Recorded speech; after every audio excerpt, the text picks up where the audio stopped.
ओम ह्रीं अरहं ळमोजिनाडं महातार्किक शिरोमणि पूज्यवर आचार्य भगवंत श्री समंत्रभद्र स्वामी विरचित श्री रत्नकरंडक श्रावकाचार सार संक्षेप। पूर्व में हम श्लोक नंबर 1 से श्लोक नंबर 41 तक सार देख चुके हैं, जिसकी वीडियो आपको डिस्क्रिप्शन में मिल जाएगी। आइए अब आगे का सार संक्षेप देखते हैं। श्लोक नंबर 42 से लेकर श्लोक नंबर 46 अर्थात इन 5 श्लोकों में आचार्य महाराज सम्यक ज्ञान के विषय में बतलाते हैं। सम्यक ज्ञान क्या है और उसके कौन कौन से भेद हैं, देखते हैं। श्लोक नंबर 42।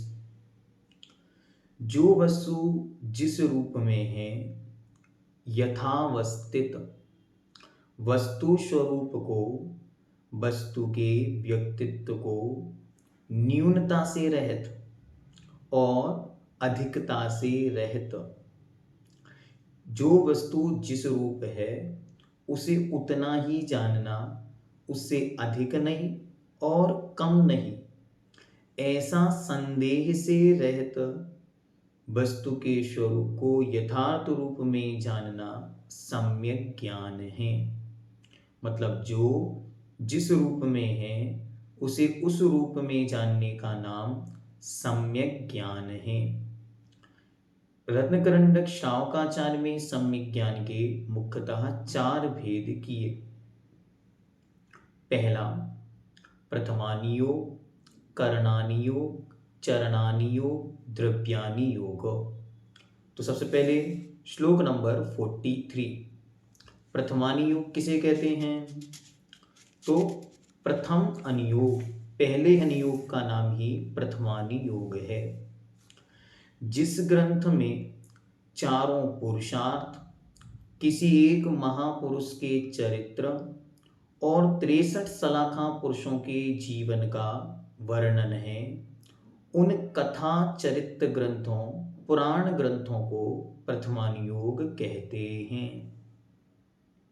इसके पठन पाठन से पुण्य और रत्नात्रय और समाधि की प्राप्ति होती है।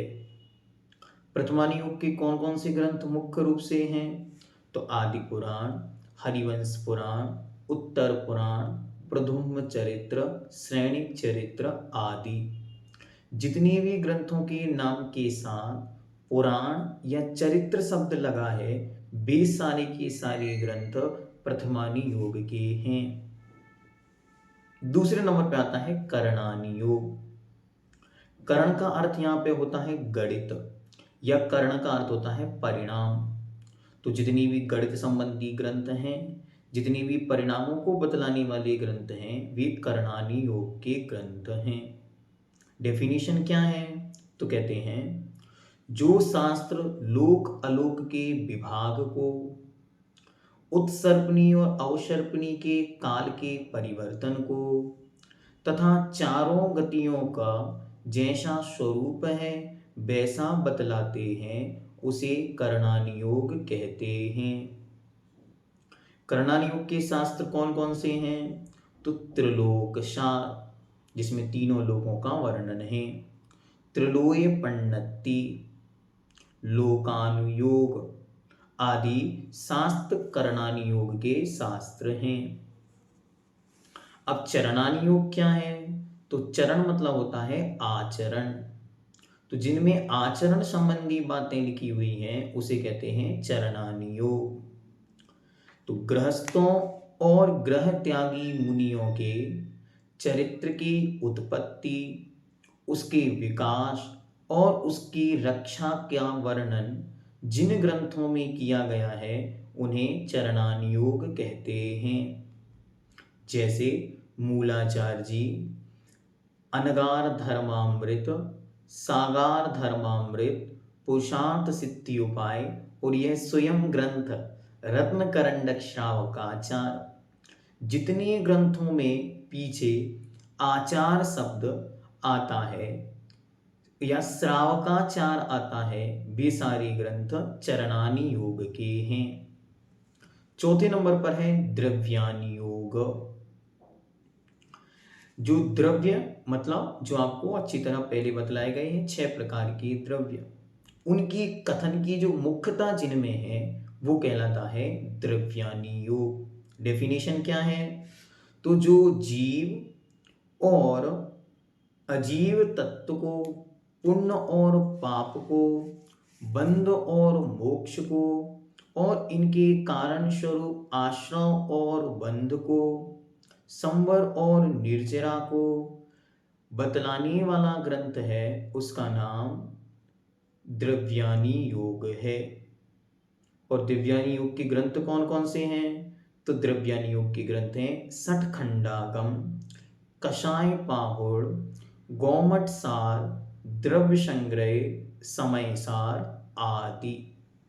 इस प्रकार आचार्य महाराज ने यहाँ पर विशेष रूप से सम्यक ज्ञान की चर्चा की। अब आगे चारित्र की ओर आचार्य चलते हैं।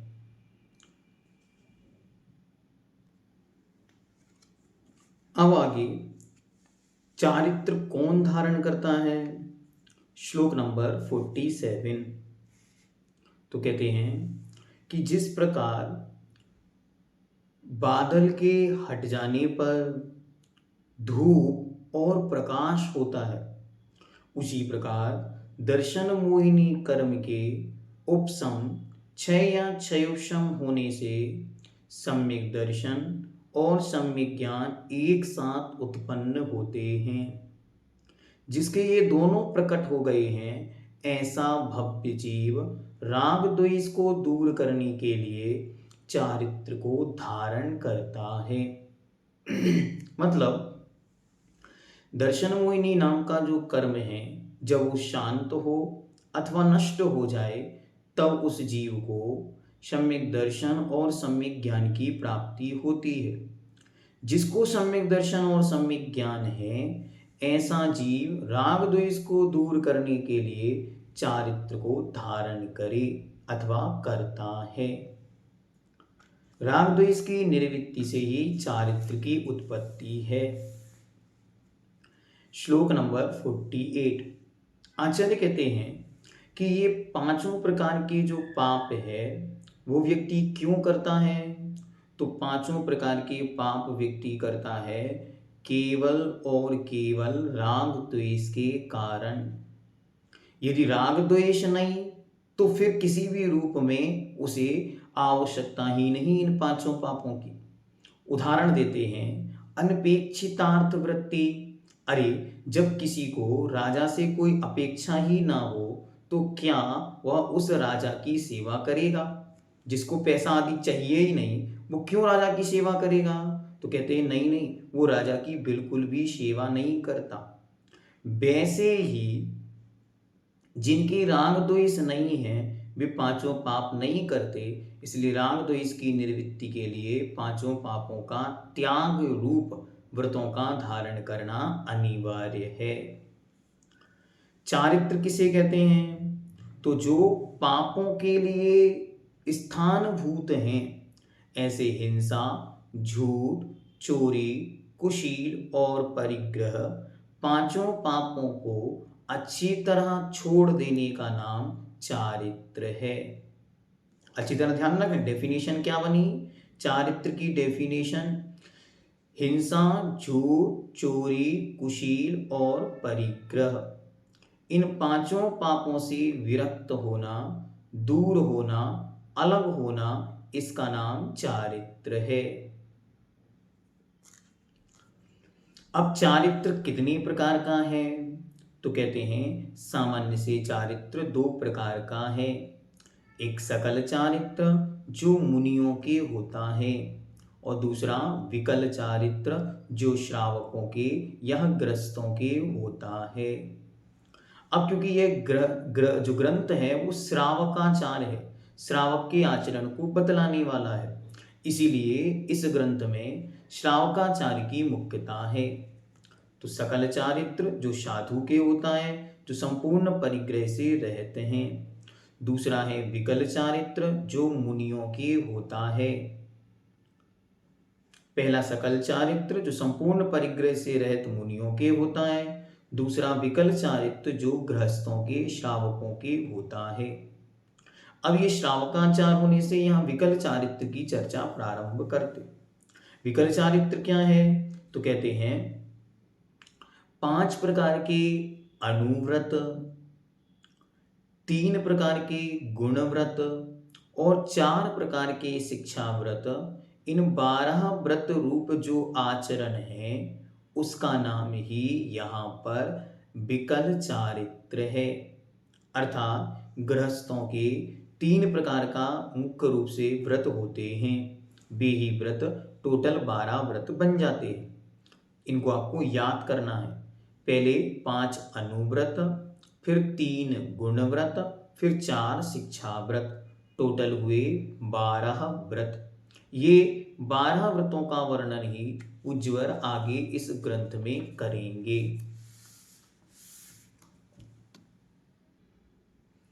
अब श्लोक नंबर 52, 52 नंबर श्लोक से लेकर के और श्लोक नंबर 66, 66 तक अनुव्रतों के विषय में बतलाते हैं। अणु मतलब होता है छोटा, अणु मतलब होता है थोड़ा। तो जो स्थूल व्रत है या थोड़ा त्याग है वो अनुव्रत कहलाता है। आइए देखते।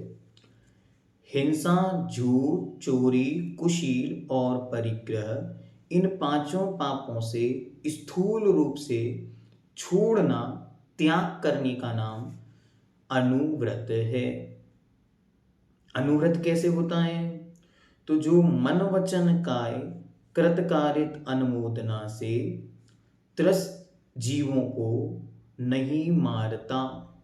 मतलब जो जीव संकल्प करे कि मैं मन वचन काय कृत कार्य अनुमोदना से त्रस्त जीवों को नहीं मारूंगा। त्रस्त जीव मतलब 2 इंद्रिय जीवों से, 2 इंद्रिय, 3 इंद्रिय, 4 इंद्रिय और 5 इंद्रिय जीवों को नहीं मारूंगा।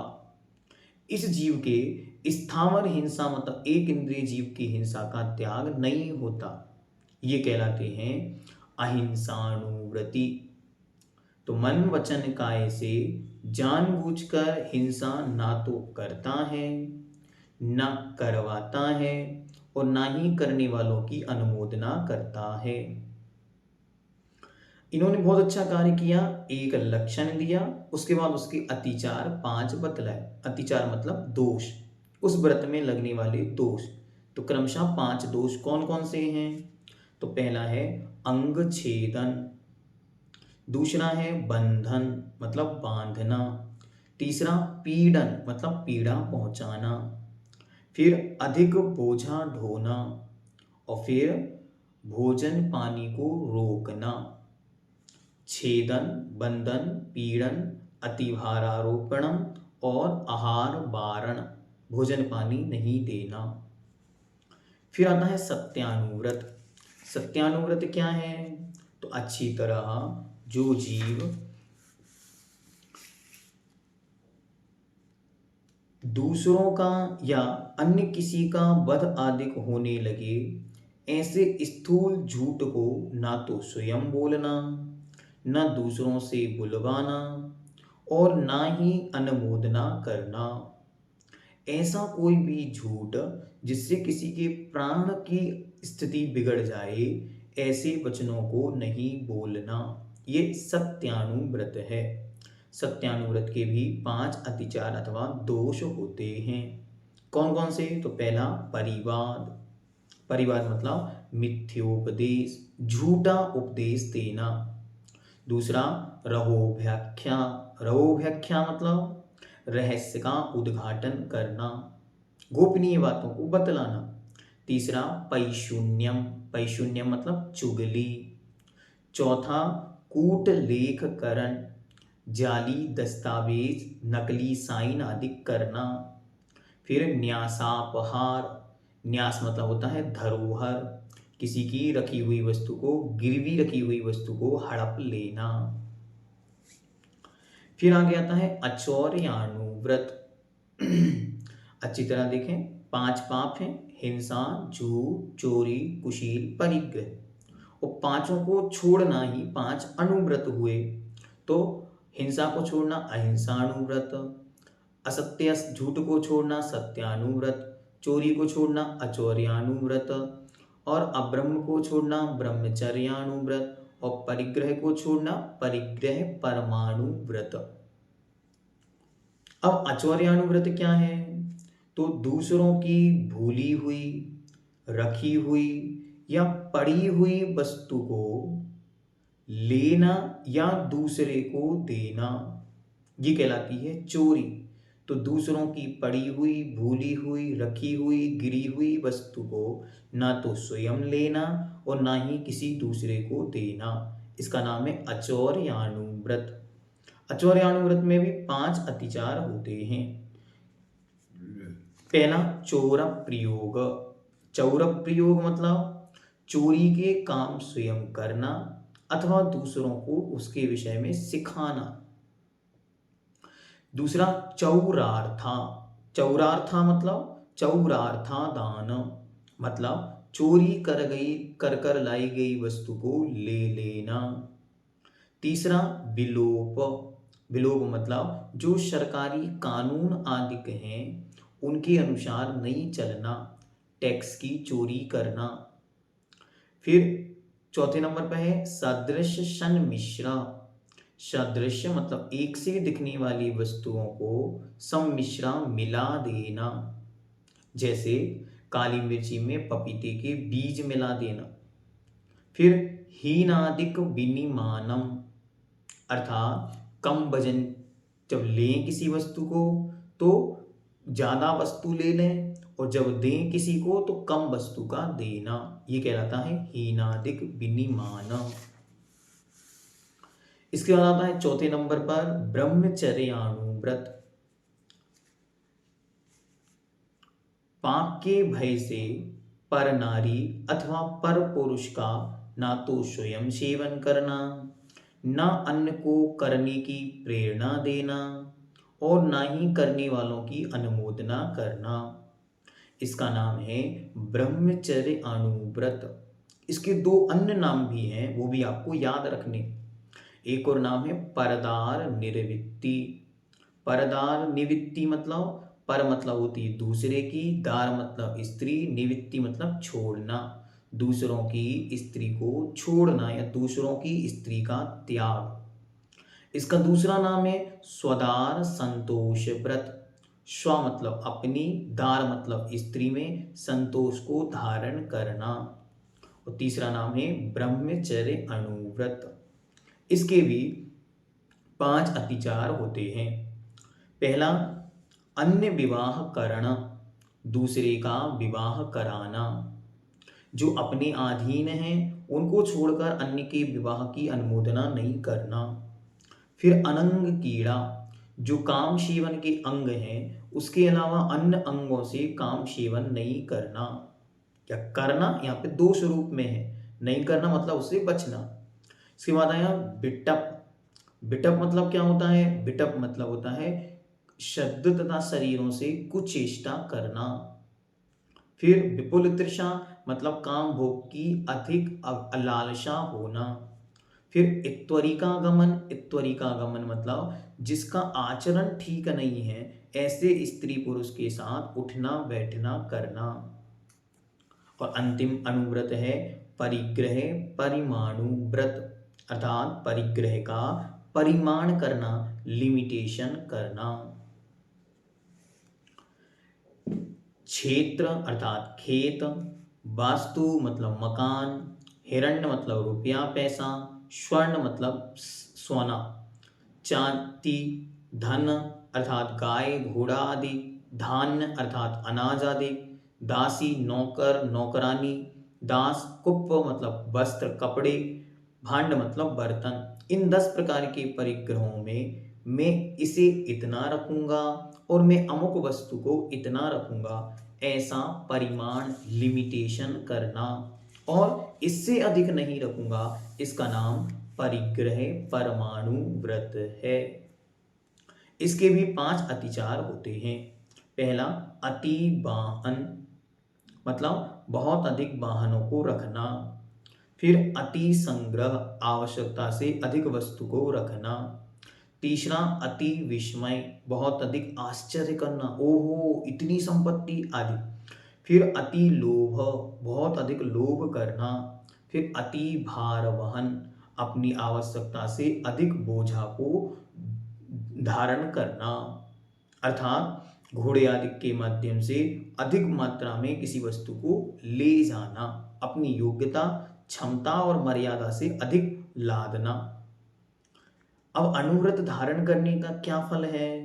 तो कहते हैं इन 5 व्रतों के जो 5 अतिचार कहे, ऐसे इन अतिचारों से रहित अनुव्रतों का पालन एक निधि के रूप में है। कैसी निधि है? जो यहाँ उनका निर्दोष पालन करता है उसे अगले भवों में स्वर्ग मिलता है, और उस स्वर्ग में 8 गुणों से युक्त, अवधि ज्ञान से युक्त दिव्य वैक्रियक शरीर प्राप्त होता है। 8 प्रकार के गुण कौन से हैं? तो अणिमा, महिमा, लगिमा, गरिमा, प्राप्ति, प्रकाम्य, ईशत्व और वशित्व। इन 8 विशेष गुणों से युक्त वह वहां पर रहता है।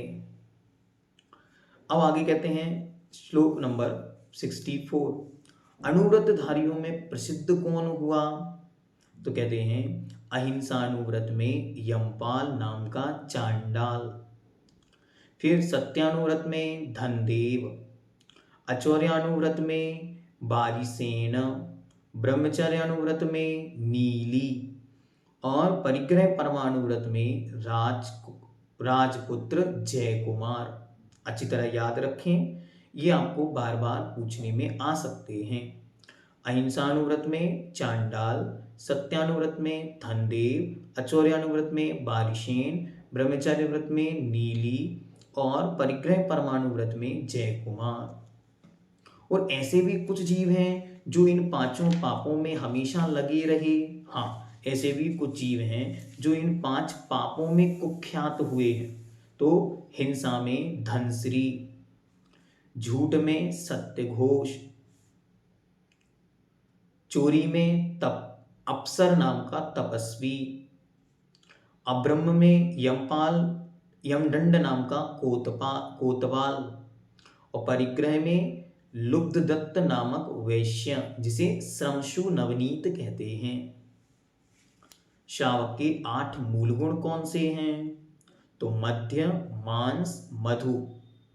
मध्य अर्थात शराब, मांस और मधु मतलब शहद, इन 3 प्रकार के मकारों का त्याग करके और अहिंसानुव्रत, सत्यानुव्रत, अचौर्यानुव्रत, ब्रह्मचर्यानुव्रत और परिग्रह परमानुव्रत रूप 5 अनुव्रतों को धारण करना, ये शावक के 8 मूल गुण होते हैं। इस प्रकार यहाँ तक यह आपका उज्ज्वल समंत्रभद्र देव द्वारा कहा गया चारित्र अधिकार के अंदर अनुव्रत अधिकार पूरा हुआ। इसमें 5 अनुव्रतों की डेफिनेशन, उनके 5 अतिचार, उनमें प्रसिद्ध 5 व्यक्तियों के नाम और 5 प्रकार के पापों में प्रसिद्ध व्यक्तियों के नाम, और अंत में 8 मूल गुण बतलाए। आइए अब हम गुणव्रतों की ओर चलते हैं। गुणव्रत किसे कहते हैं? तो कहते हैं जो गुणों को बढ़ाने वाले होते हैं उन्हें गुणव्रत कहते हैं। अर्थात अनुव्रतों के गुणों को जो निरंतर बढ़ाते हैं वे गुणव्रत कहलाते हैं। गुणव्रत कितने हैं? तो गुणव्रत हैं 3, दिग्व्रत, अनर्थदंड व्रत और भोगोपभोग परिमाण व्रत। अब क्रमशः इन्हें आचार्य बतलाते हैं। तो सबसे पहले दिग्व्रत। दिग्व्रत किसे कहते हैं? तो कहते हैं दिग्व्रत क्या है? दिग मतलब होती है दिशा और व्रत मतलब व्रत। तो क्या करना? तो जीवन पर्यंत के लिए सूक्ष्म पापों से बचने के लिए दसों दिशाओं में गमनागमन मतलब आने जाने की मर्यादा निश्चित करना और जीवन भर उसके बाहर नहीं जाना दिग्व्रत है। मतलब जीवन पर्यंत के लिए दसों दिशाओं की मर्यादा निश्चित करना और फिर उससे बाहर कभी नहीं जाना, इसका नाम है दिग्व्रत। दिग्व्रत की मर्यादा कैसे की जाती है? तो कहते हैं दिग्व्रत में दसों दिशाओं में सुप्रसिद्ध अच्छी तरह जिन्हें सब लोग जानते हैं ऐसे समुद्र, नदी, पर्वत, शहर, योजन आदि को परिमाण करके निश्चित किया जाता है। जैसे उत्तर में हिमालय, दक्षिण में कन्याकुमारी। इनका परिमाण करने से क्या होता है? कदाचित कभी भूल भी जाएं तो इनके नाम स्मरण से या वहां जाने से याद आ जाएं। इसलिए जो चीज प्रसिद्ध है उसके हिसाब से मर्यादा की जाती है। फिर इसके बाद 70 नंबर श्लोक में कहते हैं दिग्व्रत की मर्यादा के बाहर अनुव्रति के महाव्रतीपना होता है। कितनी अद्भुत बात है। तो क्या कह रहे हैं? देखो, दिग्व्रती ने अच्छी तरह अपनी मर्यादा के अंदर रहने का संकल्प कर लिया। तो मर्यादा के बाहर का जितना क्षेत्र है, तो मर्यादा से बाहर दिग्व्रती के दोनों प्रकार के पाप, स्थूल पाप और सूक्ष्म पाप, दोनों प्रकार के पांचों पापों का पूर्णतया सर्वथा त्याग हो जाता है। तदनुसार उस अपेक्षा से उसके अनुव्रत महाव्रत जैसे हो जाते हैं। किंतु उसके अंतरंग में घटित ना होने से कषायों की सत्ता बनी रहती है। तदनुसार इन्हें परमार्थ से अर्थात वास्तविकता में महाव्रत नहीं माना जाता। मात्र उपचार से मतलब कहने के लिए महाव्रती हुए। क्यों हुए? क्योंकि उन्होंने जो मर्यादा की उस मर्यादा के बाहर अब वे उस रूप पाप में प्रवृत्ति नहीं करते, न स्थूल न सूक्ष्म, क्योंकि वहां जाते ही नहीं, जाना नहीं, मन वचन काया से उस स्थान पे जाने का त्याग है। तो न जाते हैं न वहां की प्रवृत्तियों में लगते। फिर कहते हैं उपचार की दृष्टि से महाव्रत। वास्तविकता में महाव्रत कब होगा? तो कहते हैं दिग्व्रती के महाव्रतों का घात करने वाली प्रत्याख्यानावरण कषाएं इतनी मंद हो जाती हैं कि उनके अस्तित्व की प्रतीति ही नहीं होती। जो प्रत्याख्यानावरण नाम की कषाय है वो दिख ही नहीं रही है, ऐसी स्थिति पर पहुंच गई। इसलिए उसके अनुव्रत उपचार से महाव्रत जैसे प्रतीत होते हैं। तथापि उक्त कषायों की उपस्थिति के कारण उन्हें महाव्रत कहना संभव नहीं। पहले का आपको प्रश्न पूछा जा सकता है कि किस कषाय के चलते अनुव्रति को महाव्रती नहीं कहा जाता? तो कहते हैं प्रत्याख्यानावरण कषाय के उदय में रहते हुए। ठीक, अब महाव्रती कौन है? तो मन वचन काय से कृत कार्य अनुमोदना, इनका बनेगा क्या? नवकोटि। नवकोटि कैसे बना? तो मन से कृत, मन से कारित, मन से अनुमोदना, वचन से कृत, वचन से कारित, वचन से अनुमोदना, काय कृत, काय कारित, काय अनुमोदना। इन 9 प्रकार से पांचों पापों का पूर्ण रूप से त्याग कर देना, इसका नाम क्या है? इसका नाम है महाव्रत। ठीक हुआ? ये किनके होता है? ये मुनि महाराजों के होता है। इसके बाद कहते हैं दिग्व्रत के अतिचार। इस व्रत में कोई दोष भी लगते हैं? तो कहते हैं हाँ, इसमें दोष भी लग सकते हैं। तो कौन कौन से हैं? तो वे 5 प्रकार के दोष हैं। पहला, ऊर्ध्व धस त्याग व्यतिपाता। तो ऊपर जाने के संबंध में जो ऊपर की मर्यादा की थी उसमें जो दोष लगे, उसमें मर्यादा को उल्लंघन कर दिया। दूसरा, त्रियग व्यतिपाता। त्रियग व्यतिपाता मतलब तिरछे में इस तरीके से जो मर्यादा की थी उसका उल्लंघन कर देना। और फिर अधहा व्यतिपाता मतलब अधा नीचे के जाने का जो त्याग किया था उसमें मर्यादा का उल्लंघन कर देना। फिर इसके बाद आता है क्षेत्र वृद्धि। अपनी क्षेत्र की जो अपने क्षेत्र की मर्यादा की थी उसे बढ़ा लेना। और अंतिम है विस्मरण, की हुई मर्यादा को भूल जाना। इसके बाद आता है अनर्थ दंड व्रत। अनर्थ दंड व्रत, अन अर्थ दंड, अन मतलब होता है नहीं, अर्थ मतलब प्रयोजन, जिनसे अपना कोई प्रयोजन नहीं और व्यर्थ में दंड भोगने को मिले, ऐसे कामों का करना अनर्थ दंड है। और ऐसे कामों को छोड़ देने का नाम अनर्थ दंड व्रत है। तो दिशाओं की मर्यादा के भीतर प्रयोजन रहित, क्योंकि अब वो दिग्व्रती है तो मर्यादाओं के अंदर रहता है, और उन मर्यादाओं के अंदर जो प्रयोजन काम है बस वह तो करेगा। प्रयोजन से रहित पाप योगों से विरक्त होने का नाम अनर्थ दंड व्रत है। यहां प्रयोजन शब्द विशेष ध्यान देने योग्य है। अनर्थ दंड के 5 भेद हैं, ये अच्छी तरह ध्यान रखना। पापोपदेश मतलब पापों का उपदेश देना, हिंसादान हिंसा के उपकरण देना, अपध्यान खोटा चिंतन, दुश्रुति गलत सुनना, और प्रमादचर्या मतलब आलस्य से भरकर व्यर्थ के घूमा फिरी चला फिरी करना। आइए अब इन्हों एक एक को आचार्य महाराज समझाते। तो श्लोक नंबर 76, पापोपदेश, पशुओं को कष्ट पहुंचाने वाली क्रियाएं, व्यापार, हिंसा, आरंभ तथा छल आदि के प्रेरक कथा प्रसंगों का बार बार कहना पापोपदेश है। दूसरा, हिंसा दान, फरसा, तलवार, गैती, कुदाली, अग्नि, आयुध और विष, जहर, सांकल आदि बध कारणों मतलब हिंसा के उपकरणों को देना हिंसा दान है। तीसरा नंबर अपध्यान, द्वैत स्वभावों से युक्त हो जाने के कारण किसी प्राणी के धन धान आदि के नाश होने, इसका नाश हो जाए, मारे पीटे जाने, बांधे जाने, अंग छेदन, हराए जाने आदि का, तथा राग द्वेष से युक्त पर स्त्री पर धन आदि का दुश्चिंतन करना अपध्यान है।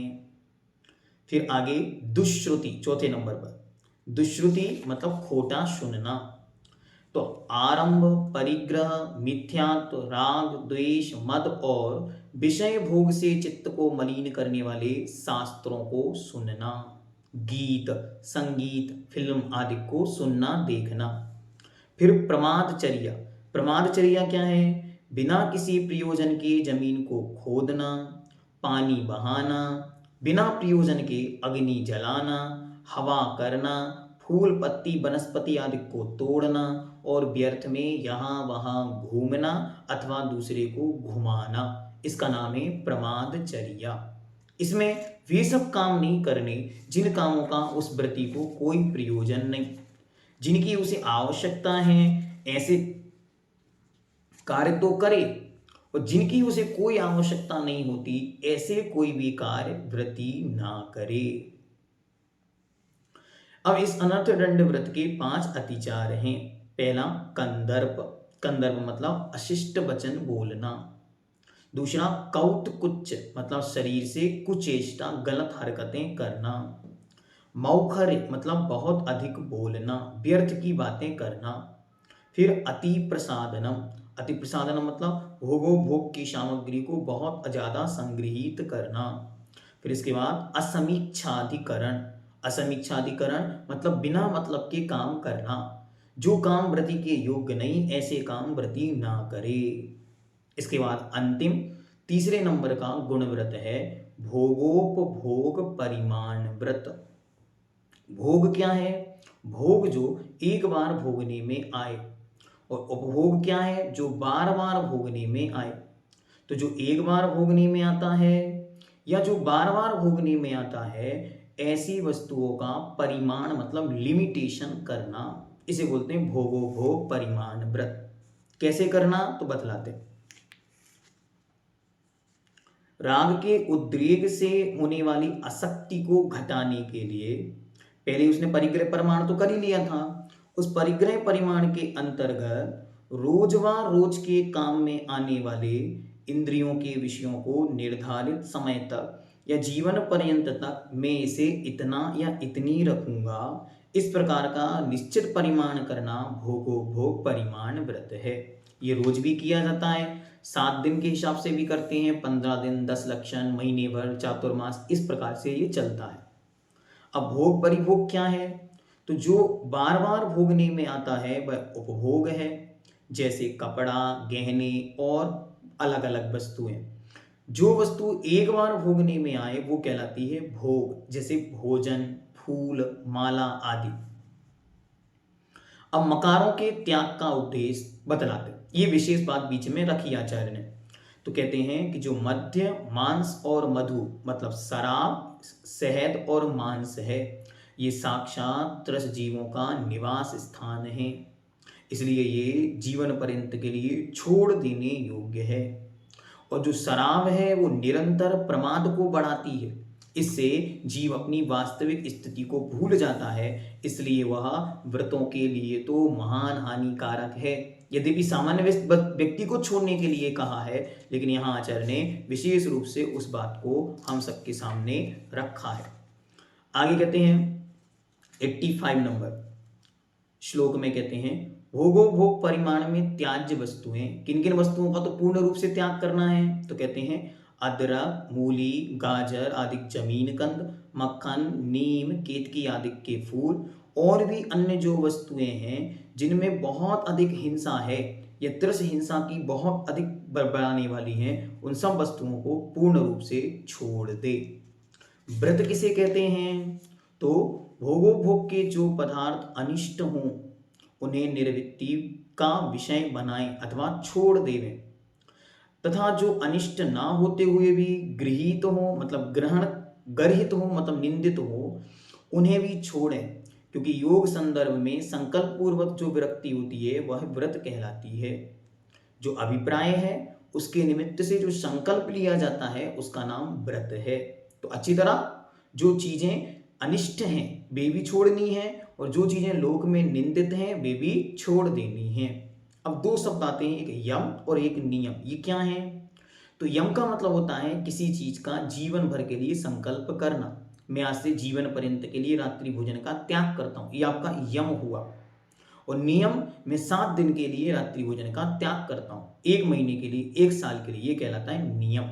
तो नियमित काल के लिए नियम होता है और पूरे जीवन के लिए यावत जीवन जिसको कहते हैं वो यम होता है। ये भोगोपभोग परिमाण किस रूप में करना है? तो कहते हैं इस व्रत में भोजन, वाहन, शैया मतलब सोने, बिस्तर आदि, स्नान, सुगंध, अंजन मतलब काजल, तिलक, पुष्प, पान, वस्त्र, आभूषण, कामभोग, संगीत आदि का, घड़ी मतलब 24 मिनट, पहर मतलब 3 घंटे, दिन 24 घंटे, पक्ष मतलब 15 दिन, मास मतलब 1 महीने, 2 मास मतलब 60 दिन, 6 मास आदि के लिए त्याग किया जाता है। और इस भोगोपभोग परिमाण व्रत में भी 5 प्रकार के अतिचार लग सकते हैं, लगते हैं। पहला, विषयों की बहुत अधिक अनुपेक्षा अर्थात उपेक्षा नहीं करना। दूसरा, अनुस्मृति या अनुस्मरण मतलब बार बार भोगों का याद करना।